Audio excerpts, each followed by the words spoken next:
আসসালামু আলাইকুম বন্ধুরা, আশা করি আপনারা অনেক অনেক ভালো আছেন। আমরা অনেক ভালো আছি।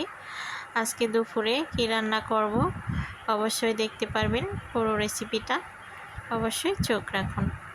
এই যে দেখুন, আমি এখানে আজকে ব্রয়লারের চিকেনটা রসুনের কোয়া দিয়ে কষিয়ে নিচ্ছি।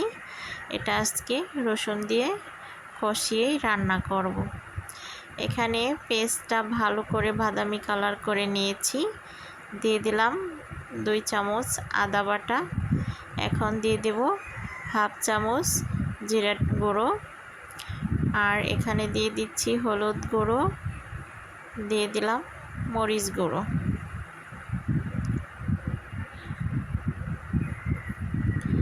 দিয়ে দিলাম স্বাদ মতো লবণ। আর যে জিরা গুঁড়োটা দিলাম আমি, এটা শুধু জিরা গুঁড়ো না, ছোট জিরা, বড় জিরা, দারচিনি, এলাচ, তেজপাতা সব কিছু এটার মধ্যে একটা গুঁড়ো করে নিয়েছি।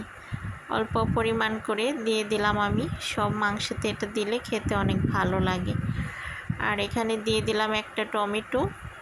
এই যে এখন ভালো করে কষিয়ে নিব। আর এই যে যেটা বলেছিলাম, আজকে রসুনের কোয়া দিয়ে কিন্তু চিকেনটা কষাবো। এই যে রসুনটা কিন্তু আমি এভাবে দিয়ে দিলাম। এখন এটা আস্তে আস্তে এভাবে কষিয়েই নামিয়ে নেব। খেতে ভালো লাগে, আপনারা ওইভাবে রসুনটা দিয়ে নেবেন, খেতে ভালো লাগবে। আর এই যে সালাদ কার না পছন্দ। সব রান্না শেষ করেছি, এখন খাওয়ার সময়। এই যে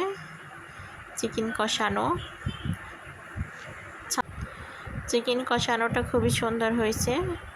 রসুনের কোয়াগুলো একদম তাকিয়ে আছে। আর এখানে হলো মাসকলাই ডাল রান্না করা।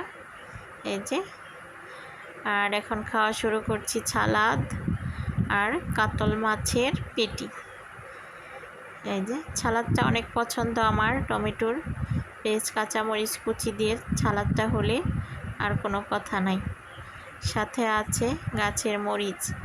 এটা একবার খেলে নামও ভুলে যেতে পারেন, অনেক ঝাল।